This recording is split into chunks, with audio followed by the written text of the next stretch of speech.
like to welcome Mr. Tuori. Thank you. Do I need to use the microphone? Can I talk without? Yeah. I think there's a bit of an echo, so maybe it's easier without. Okay. Great. So I'm going to talk about mobile game design using the free-to-play business model. So is anyone here already developing free-to-play games? All right, some people. Anyone's interested in starting to develop free-to-play? Great.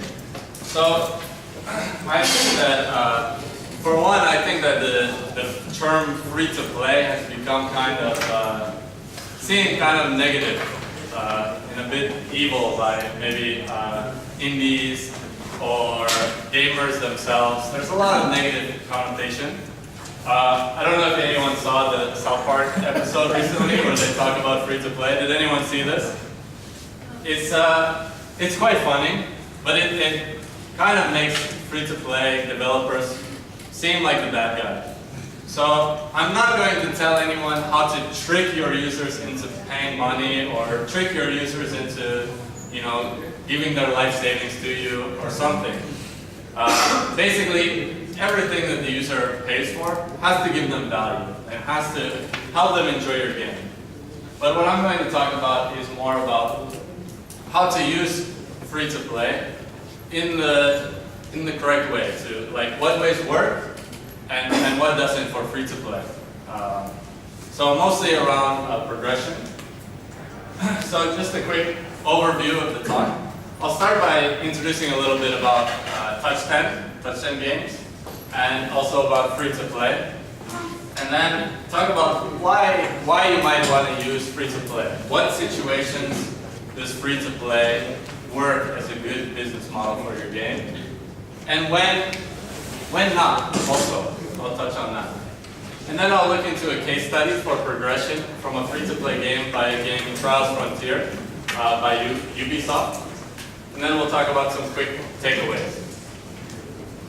So Touch 10 Games was founded in 2009 in Jakarta. We had early success with premium casual games on the App Store, a game called Sushi Chain. It was like 99 cents or $1.99 premium game. And at that time, most of the App Store, most games were premium. And since then, the trend has changed to free-to-play. And so in 2013, we've transitioned to building serious free-to-play games. So sort of the rise of free-to-play has a lot to do with competition. So partly because there's so many apps on the App Store and you depend so much on your downloads to rise that as soon as people started dropping their price from $5.99, $4.99, everyone followed until it was free. So if you have a choice of 1 million free games and one game that's $1, you will probably choose one of the free games instead, even if that game is good. So I think there was kind of a race to the bottom in terms of the price. And then the other point that I think isn't mentioned by most gamers and by South Park is that it was really driven by piracy also. So developers who make premium games spend a lot of money developing, marketing, everything, and then they would put it as a premium game, and people would just pirate the game and get it for free anyways. So they figured if people are taking our game for free, why don't we give it for free and then at least we get the users. So I think these kind of are two sides. But I think in the last few years with the real rise of free-to-play, a lot of developers who were successful doing casual games, especially in the premium games, tried to use that same game design model for free-to-play. Touch 10, I think, has also done that, where it's basically you remove the price tag, give your game for free, and then you just put some price tags on some of the in-game items. But what we found is that this doesn't work very well as it could. And so we're thinking more about real intentional free-to-play design. So I want to talk a little bit about why you would want to do free-to-play games. And part of the reasons why I want to do this is because I think there's this idea from developers that, especially for mobile games, which I'll be talking about, is that you must do free-to-play. Like it's the only way that you can build a game. I personally don't believe that. I think that there is still a lot of good opportunity for premium games. So I just want to touch on that a little bit first. So free-to-play, you want your game to be targeted for the mass market.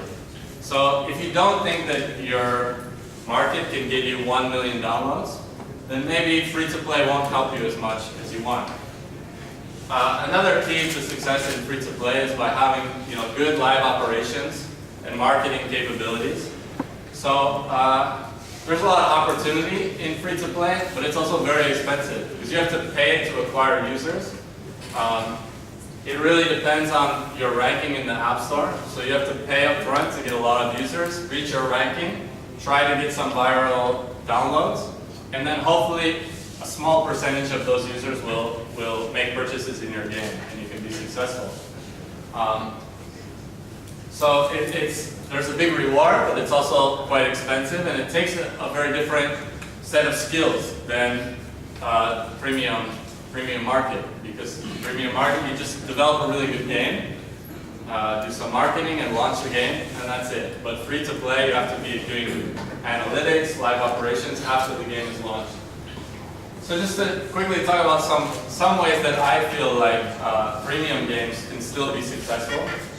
First of all, if you're targeting a niche market, it's quite good because you don't need to, even if your game is free, if your market of target users is so small, you will never reach the top ranking anyways. And so if you're giving a free game and you're paying for installs, likely you will be paying a lot of money to get a lot of people to install your game who aren't the people you want playing your game in the first place. So in this case, I think the biggest niche market that people target is like hardcore gamers. So if you're trying to build a hardcore gamer for true gamers on mobile, but you're not doing like a MMORPG that works well free to play, you can use premium. And I think a good studio, a good example of this is Flambeer. Does anyone know Flambeer?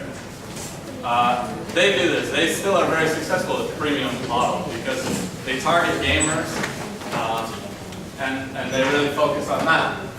And the big thing is that the marketing strategy changes. So you have to know where your users are at. You have a niche market, so you have to know where to find them. So you can go to forums and social media, things like that, and go directly to your user and market the game just to them. But you have to start early and you have to give them enough information about the game that they will actually want to make the purchase. Because free to play, you just put a picture of some cute character, you can download for free, and then they play it. And that's how you market the game. The real marketing is that first session, whether they liked it or not. But if you want a premium game, you have to convince them before the first session, which is a lot harder to do. Another example of good premium games is if you have a strong brand or IP. So you have like Final Fantasy VII, people know what that means, and so they're willing to pay. Some other indie studios have done this well. An example is Half-Brick. So Half-Brick is still releasing a lot of premium games, but it's because they have this reputation that people know this is going to be a good game because it was made by Half-Brick, so I will pay to buy it. If you're a no-name studio, people are more hesitant to give you your money before they try your game. And then the last one is, if the design for your game just really doesn't fit with the free-to-play model, you don't want to force it. And I think there's been a lot of games, especially from big developers who have a franchise, and then they try to do a free-to-play game, and people just revolt because it just doesn't fit. But I think you have to be careful with this also, because some game designs just don't really work for free-to-play or premium. So an example of this is, has anyone played Monument Valley? And then the other game is Threes. Has anyone played Threes? This is a good example of both kind of puzzle games. Both are really hard for free to play. But the difference between Monument Valley is that the art and the level design is so advanced that studios can copy. But with threes, all of their effort and money was spent on the R&D of the game design.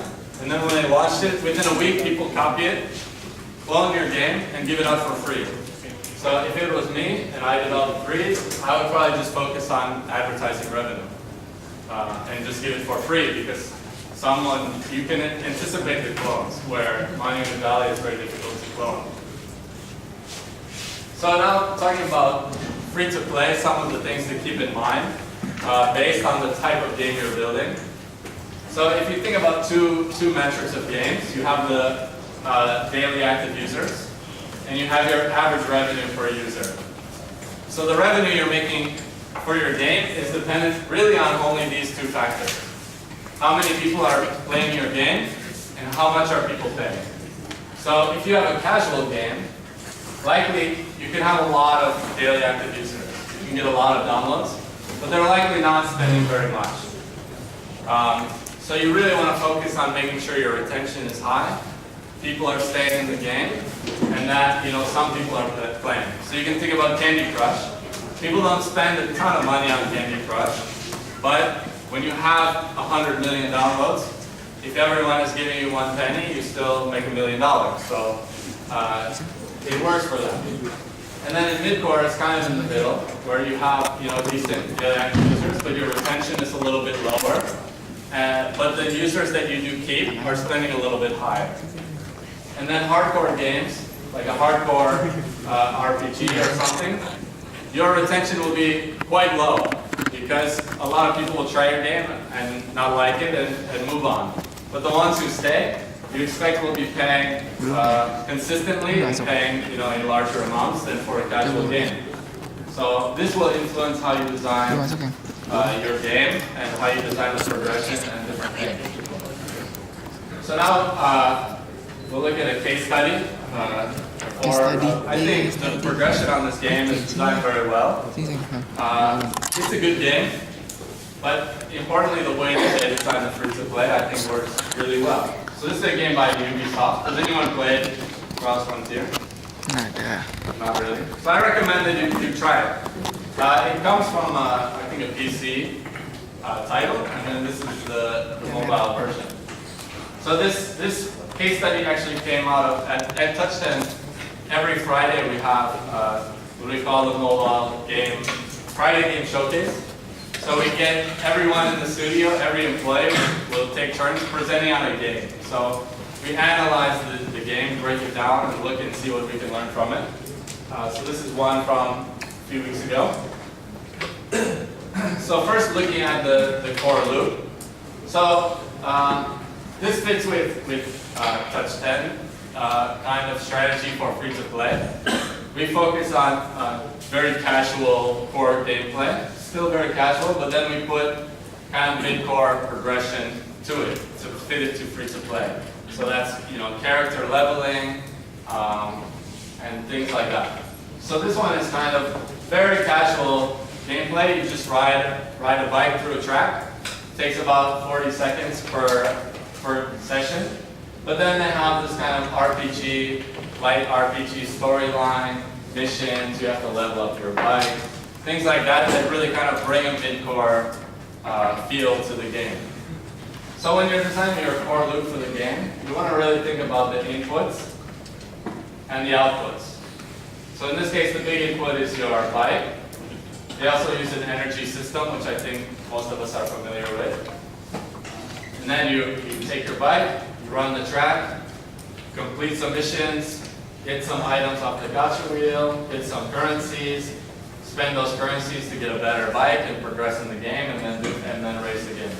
So you want to make sure that your outputs of your gameplay are going back into the inputs of the game, basically. And that will allow you some progression.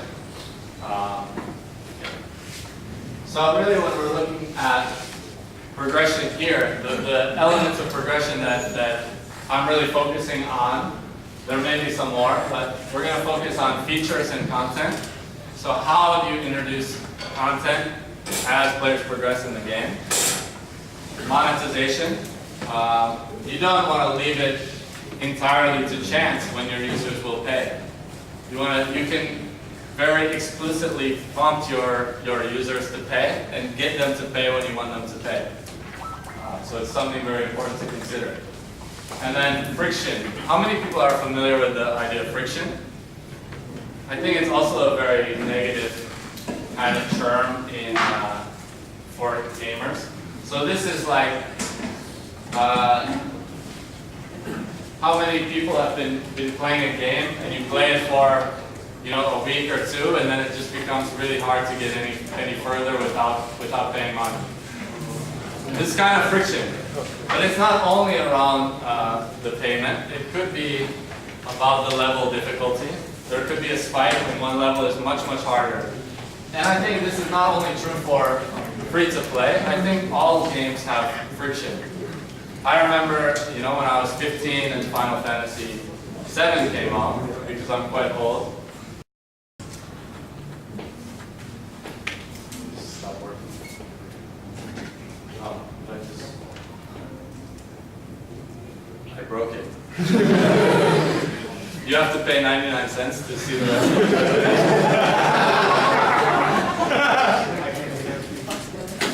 Just kidding.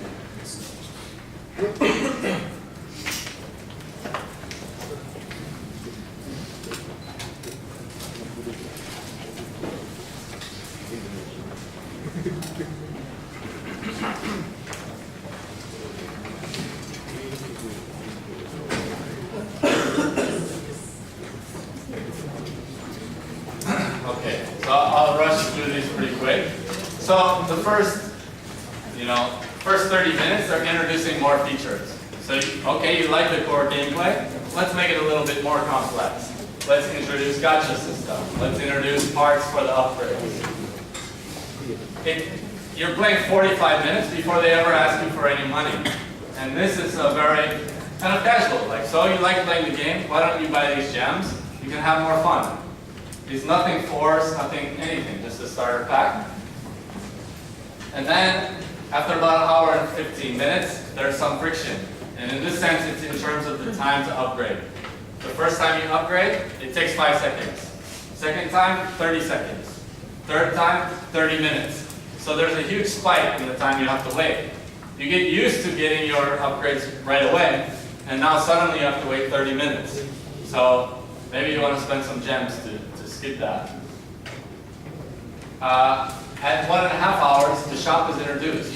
So you can't even go in the shop if you want to and buy something without playing for an hour and a half in the game, which was very surprising to me. And they force you to spend some coins so that you know how it works, everything. But before this, the shop is kind of closed off. And then they start to do some things with the gacha to really get you to spend some gems using the gacha system. And it's about an hour and a half before you really are forced out of the game because you ran out of energy. So up to this point, you're free to play kind of as much as you want. And then after about an hour and a half, you run out of energy and you have to wait until you can come and play again. At 2 hours, so they add a new feature to the way that parts are upgraded. You have to fuse parts to get a better part and use that part to upgrade. Looks like a new feature, but basically it's just friction because you need more of these parts, you need to wait a longer time to get them. So it kind of just makes you have to grind more. At 3.5 to 4 hours, you get a new bike, but you haven't fully upgraded your previous bike. So now you're spending your coins to upgrade 2 separate bikes, and there are specific missions for both of them. So you have to keep upgrading these bikes. So now you're spending more and more coins to do that. So again, it looks like a feature. It's cool. You got a new bike, you got new tracks, but you have to spend more to keep going. And then at about 7 hours is where I felt like the friction was too high. I'm just grinding. I'm not getting anything new. And if I don't want to pay, I'm just going to leave. Some people, I think that this is a bad thing for developers to do. But the way I look at it is I got to play a fun game for free for 7 hours. When I was a kid, never really had that opportunity. So Yeah, and once you stay, we'll stay. So here's a good way to summarize the progression of this game. For the first 30 minutes, you want to focus entirely on getting your users to enjoy your core gameplay. If your core gameplay is not good and users don't like it, they won't stay, they won't give you any money for anything ever. So get them to enjoy it. Start to expand the features in the next hour.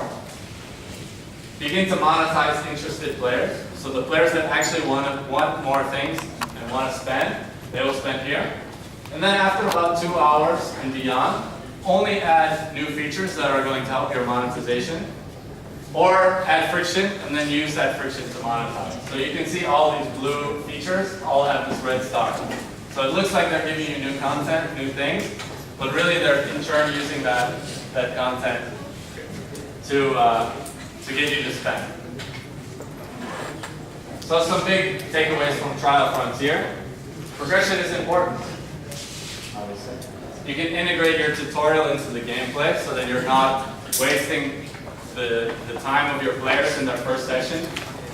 Only give them enough information so that they can understand the core gameplay at the beginning, and then introduce features after that. Because a lot of times, especially in casual games, users only want to spend maybe 5 minutes in a session on your game anyways, and if that whole 5 minutes is spent in a tutorial, they probably won't come back the next time, the next break in their class, or break on the job, or whatever when they play their games.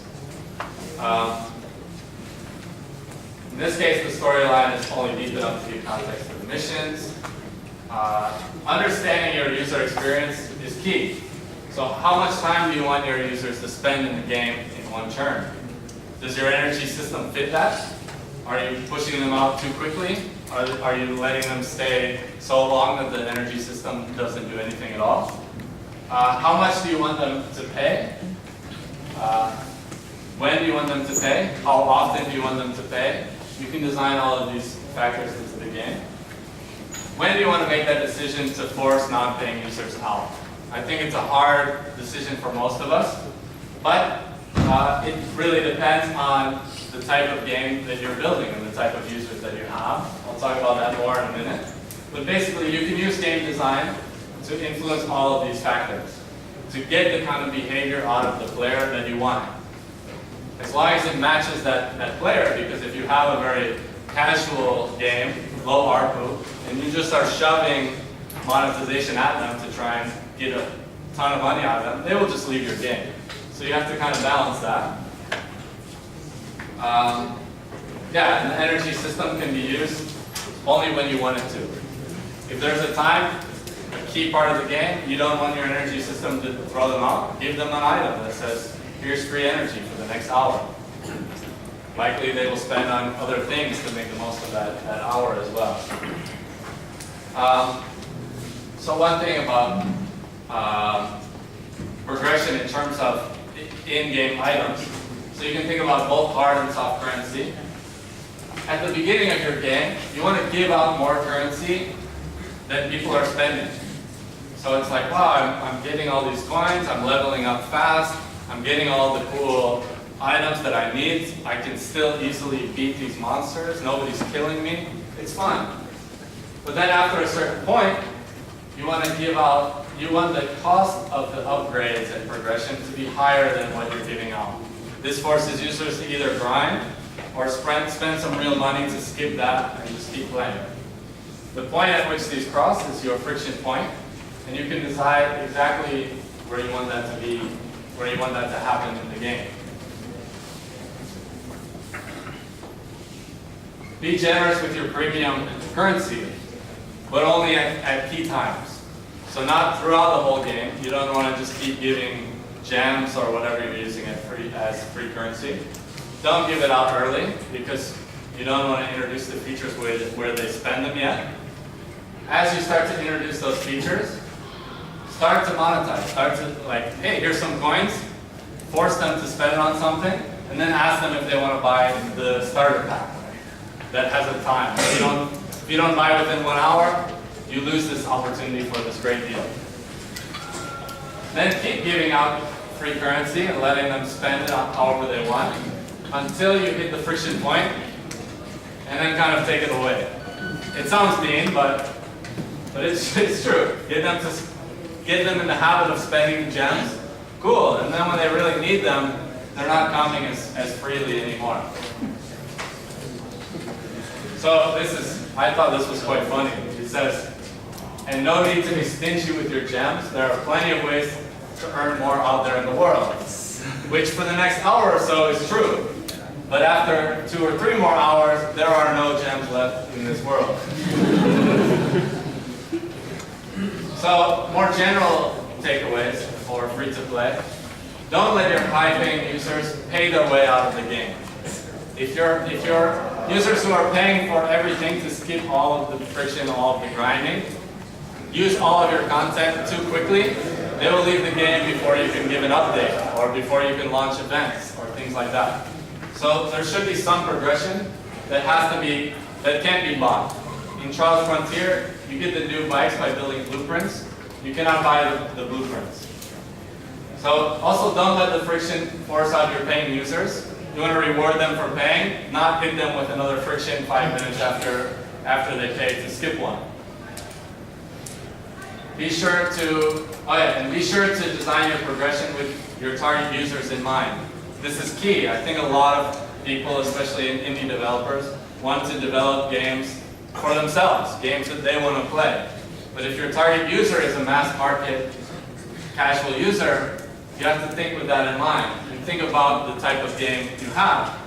I think at Touch 10, we believe that to go kind of easy on the friction, not drive users out, not really force them to leave, let free users keep playing, because it's more casual.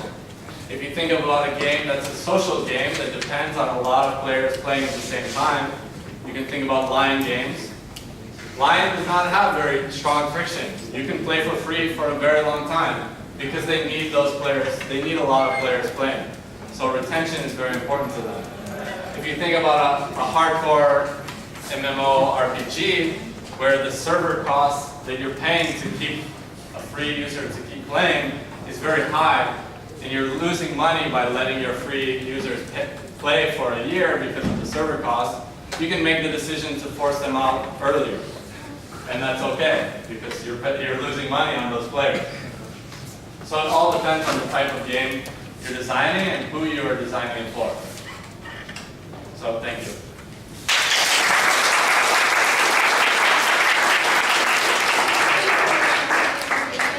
Tuori. Now I would like to open the question and answer session. If there is any questions or speakers. My name's Alton. Just a little bit, question from what you mentioned before. You mentioned the soft part that free-to-play result. At nearly the end of the episode, they say about, instead of just chasing the market who want to pay, they just want to chase the market who really want to pay more and more and more and more, right? So, I've seen this game, like in the Simpsons Out and the Family Guy game. This game actually trying to force you to, okay, go ahead, keep playing, go ahead, keep paying, and keep playing. Okay? You mentioned before that don't make the user to, friction out by keep paying. So, what's your opinion about this game actually? So this is, frustrating thing because I got a kind of mixed feeling about this. Yeah, I agree. So the question is around these kind of free-to-play games that we've all seen. I can think of some studios, I won't mention any names, that are always releasing these games that really, they feel like you have to just keep paying over and over and over again. They pay to win is a term that comes to mind, whales and things like that. My feeling is I don't like to play those games, and I don't really like to design those games. And basically, a lot of it comes down to is your user really feeling the value of what they're getting. And that's why you give the premium currency for free early on, so they can spend it and see, oh, okay, if I spend this currency, this is what I get. So they can kind of have an idea about is it worth spending. But I think it's pretty wrong if you give some friction and force them to pay, and then they pay, and then 10 minutes later you do it again and again and again. most rational players will just leave your game, I think. I think it's not common that, you know, people will keep doing that if they don't really feel like they're getting a value. If people are spending a lot and they think it's worth it, I think that's fine. I don't really want to encourage like this kind of compulsion or kids abusing their parents' credit cards, things like that. I think there is a very ethical way to do free-to-play that works though. Yes, I have so, okay, in free-to-play games, right, it seems like there's a endless content out there, right? But the free-to-play game has to add something, right? So how did you try to manage that? It depends. If you're doing like a simulation game, there isn't really an end because the users are kind of generating their own content and their own progression. You can, or more randomized content. So if you think about infinite runners, they get boring, but it's kind of a different stage every time you play because it's randomly generated. If you're doing like mission-based RPG, like Trials Frontier, or like we're trying to develop with some of our games, then it's important to plan out the progression and plan out the update so that most of your users won't have consumed all of the content before you can release another update. So, you know, whether it's a new world or new missions or whatever, you have to get that out before your players use all the content and leave. And you don't really want to show, so if you show the stages listed out, it's not good because people will see the end of the content and they're like, okay, I don't really want to make a payment at level 25 if I can only use that item for 5 more levels. So you have to at least show like an open map that, you know, could be an endless amount of content.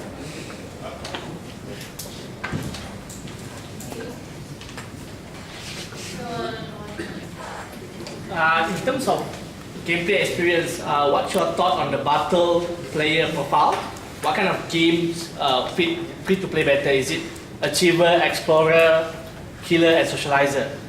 What kind of experience or motivation of playing would be fitting for a free-to-play game? I think they will all fit really, as long as you understand. So if you have a game, you just want to match your design with the player profile. So if you want to try to optimize everything around leaderboard and score boosters to in the leaderboard, but your players are not very competitive, it's not really going to work. But Line again does that very well, where they focus everything around beating your friends. And everything is designed around that.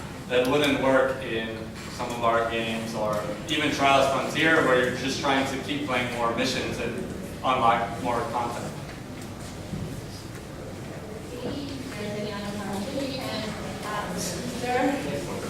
Just a quick question. Is there a standardized time that player gets to play first before we introduce the monetization or the player No, I think it depends on who your player is and the kind of game that you're designing. I've heard that the really hardcore games, they want their users to monetize in the first session that they play. Because they're kind of forcing out users quickly anyway. But a more casual game, you want to focus more on the retention first, get them hooked on it, and then you can wait a bit later before you can push monetization. It's really up to you and it's the type of game that you're building.